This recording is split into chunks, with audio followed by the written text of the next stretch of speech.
चलिए आज समय में थोड़ा पीछे चलते हैं और भारत की एक बहुत ही पुरानी साहित्यिक परंपरा को समझते हैं। एक ऐसी परंपरा जिसमें भक्ति है, योग है और दर्शन भी। ये कहानी है उन कवियों की जिनके शब्द आज भी हमें रास्ता दिखाते हैं। तो अपनी इस खोज की शुरुआत एक सवाल से करते हैं। आखिर प्राचीन भारत के वे कवि संत थे कौन जो भगवान शिव के उपासक थे, जिन्होंने अपनी आस्था को, अपनी भक्ति को साहित्य का रूप दे दिया? वो कौन थे और उनकी विरासत क्या है? आइए पता लगाते हैं। तो सबसे पहला और सबसे जरूरी सवाल, ये नाथ साहित्य आखिर है क्या? देखिए, ये सिर्फ कुछ कविताएं नहीं हैं, बल्कि ये जीने का एक पूरा तरीका, एक पूरा दर्शन है। अगर बिल्कुल आसान शब्दों में कहें तो आदिकाल में, यानी हिंदी साहित्य के एकदम शुरुआती दौर में, भगवान शिव की भक्ति में जो कवि डूबे हुए थे, उन्होंने जो भी रचा उसी को नाथ साहित्य कहा जाता है। मतलब आध्यात्म और कविता का एक गजब का मेल। अच्छा, अब हर महान परंपरा की तरह इसकी शुरुआत को लेकर भी विद्वानों में एक मजेदार बहस है। सवाल ये है कि इस आध्यात्मिक आंदोलन की नींव असल में रखी किसने, और इसका जवाब हमें दो अलग अलग दिशाओं में ले जाता है। तो फिर सवाल वही है कि इस इतने प्रभावशाली आंदोलन को शुरू करने का श्रेय आखिर किसे मिलना चाहिए? वो पहली चिंगारी किसने जलाई जिससे ये परंपरा इतनी आगे बढ़ी? यहीं से ये कहानी और भी दिलचस्प हो जाती है। इस बहस में दो नाम सबसे आगे हैं। एक तरफ उत्तर प्रदेश की जो परंपरा है वो मत्स्येंद्र नाथ को इसका प्रवर्तक मानती है, लेकिन वहीं दूसरी तरफ राजस्थान लोक सेवा आयोग जैसी संस्थाएं गोरखनाथ को संस्थापक मानती हैं। तो यहाँ पर हमें दो अलग अलग मत मिलते हैं जो दिखाते हैं कि ये परंपरा कितनी गहरी और जटिल है। ठीक है, संस्थापकों की बात तो हो गई।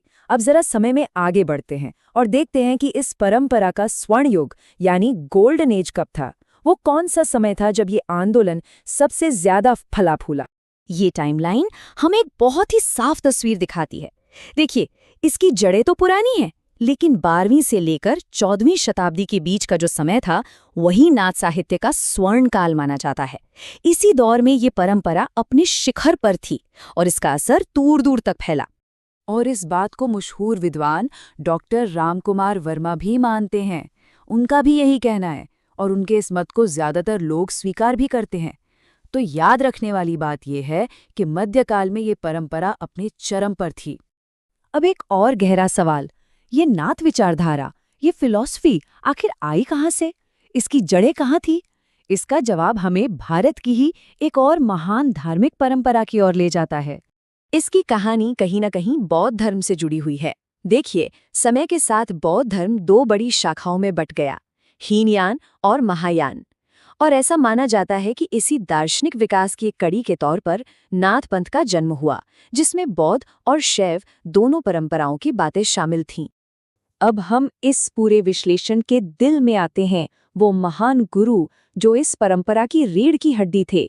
नाथ परंपरा में कुछ खास गुरुओं को एक विशेष सम्मान दिया जाता है, जिन्होंने इसे सही दिशा दी। और वो खास संख्या है 9। जी हाँ, परंपरा के अनुसार 9 महान नाथ या गुरु हुए हैं जिन्हें इस पंथ को स्थापित करने और इसे आगे बढ़ाने का पूरा श्रेय दिया जाता है। और ये संख्या सिर्फ कोई कही सुनी बात नहीं है। डॉक्टर गोपीनाथ कविराज और आचार्य रामचंद्र शुक्ल जैसे बड़े बड़े विद्वानों ने भी अपनी रिसर्च में इन 9 नाथों की बात को माना है, जो इसे एक ऐतिहासिक महत्व देता है। और ये हैं वो 9 महान गुरु।